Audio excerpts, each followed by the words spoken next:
तो hello guys, आज ये एक्चुअली मेरा दूसरा वीडियो होगा। बहुत सारे लोग ऐसे कहते हैं कि ना मुझे फंडामेंटल भी जानना है। ठीक है, बहुत मेरे जो सब्सक्राइबर्स है आप लोग ही है। आप लोग में से है ना कुछ लोग चाहते हैं कि मैं फंडामेंटल में भी बनाऊँ, और टेक्निकल तो मैं बनाते ही हूँ। तो फंडामेंटल में है ना, कोई भी कंपनी का फंडामेंटल जानना हो ना, तो ज़्यादा कुछ नहीं करने का, खाली एक स्क्रीनर करके एक वेबसाइट है उसमें जाने का। ठीक है, यहाँ पर कोई भी रैंडमली है ना स्टॉक है ना सर्च कर लो। जैसे मैं सर्च कर लेता हूँ, चलो एंजल वन सर्च कर लेता हूँ। ठीक है, एंजल वन, एंजल वन का फंडामेंटल कैसे होगा अपन वो जान लेते हैं।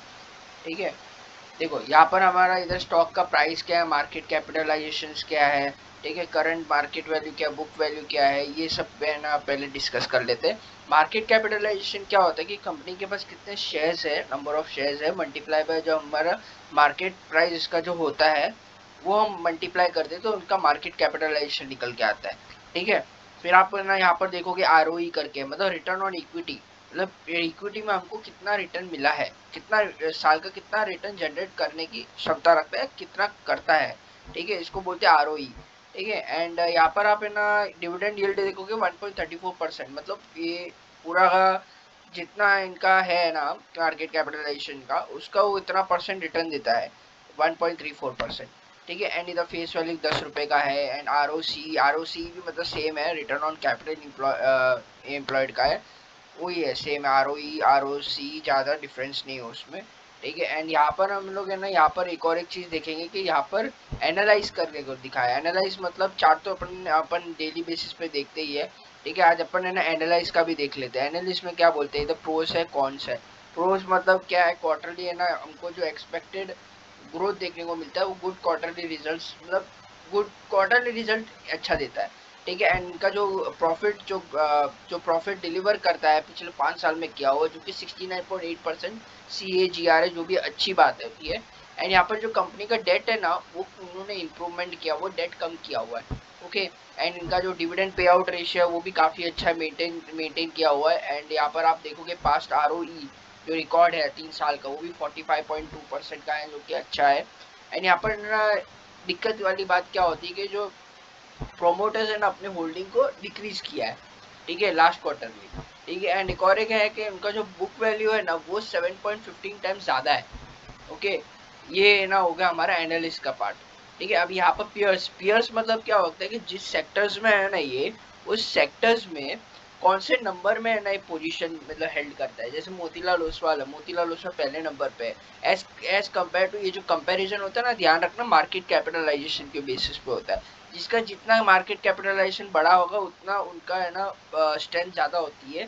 जैसे इस केस में मोतीलाल ओसवाल का जो है, जो कि 43,000 करोड़ की कंपनी बन चुकी है ऑलमोस्ट, तो ये है ना पहले नंबर पे। आईसीआईसीआई सिक्योरिटीज सेकंड पे आता है, और थर्ड में एंजल वन आता है। ठीक है, और यहाँ पर आप है ना क्वार्टरली रिजल्ट्स आप देख सकते हो पास्टली। ठीक है, इन्होंने ना रिसेंटली जो इनका जो आया हुआ है रिजल्ट, जो जून क्वार्टर में आया हुआ है, वो जो उनका प्रॉफिट है, ऑपरेटिंग प्रॉफिट की बात करूँ या ऑपरेटिंग प्रॉफिट के साथ साथ मैं सेल्स की भी बात करूँ, सेल्स तो इंक्रीज हुआ है नो डाउट, लेकिन जो हमारा जो ऑपरेटिंग प्रॉफिट है ना, वो थोड़ा डिक्रीज हुआ है। ठीक है, एंड यहाँ पर आप देखोगे प्रॉफिट, नेट प्रॉफिट भी आपने देखा होगा, नेट प्रॉफिट आपने देखा होगा तो कम आया हुआ है। ठीक है, पहले पिछली बार 340 का था और अभी 293 का है। सो अभी ये तो अपन ने बोल दिया, ये तो इधर प्रॉफिट एंड लॉसेस। ध्यान रखना, कोई भी फंडामेंटल जानना हो ना, तो कंपनी का पहले क्वार्टरली रिजल्ट तो देखो।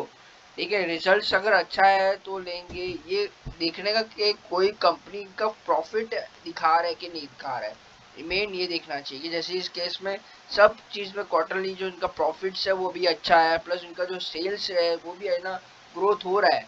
ठीक है, अगर आप देखोगे इस चीज में, नेट प्रॉफिट में 19-20 चलता है। ठीक है, और सेल्स में भी चलता है। ठीक है, ऐसा नहीं कि हर बार है ना कंपनी का सेल्स है ना ग्रोथ होना ही होता ही रहेगा, ऐसा नहीं है। हमें मेन है ना ये देखने के कंपनी घाटे में तो नहीं जा रही है ना, हमें ये चीज ध्यान रखना होता है। और उनका मार्केट में क्या मतलब महत्व है, रेपुटेशन क्या है, किस वे में उनका मैनेजमेंट क्या है, वो भी हमें देखने होता है। तो हमने ये देख लिया, और कंपनी के पास कैश फ्लो देख लेते, कैश फ्लो क्या है।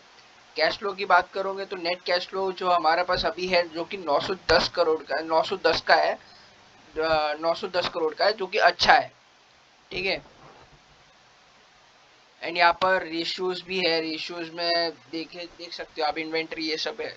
कैश कन्वर्जन साइकिल मतलब कितना कैश को कन्वर्ट कर रही है, कितना कितना है ना, मतलब है ना रोटेशन चल रहा है कैश का फ्लो कितना हो रहा है उस हिसाब से, और कैश को कितना जल्दी है ना जनरेट कर पा रही है, उसका मतलब होता है कैश कन्वर्जन साइकिल। एंड यहाँ पर शेयर होल्डर पैटर्न देखोगे तो यहाँ पर जो शेयर होल्डर पैटर्न है थोड़ा डिक्लाइन आया हुआ है, एज मैंने आपको ऊपर कॉन्स में भी बताया था।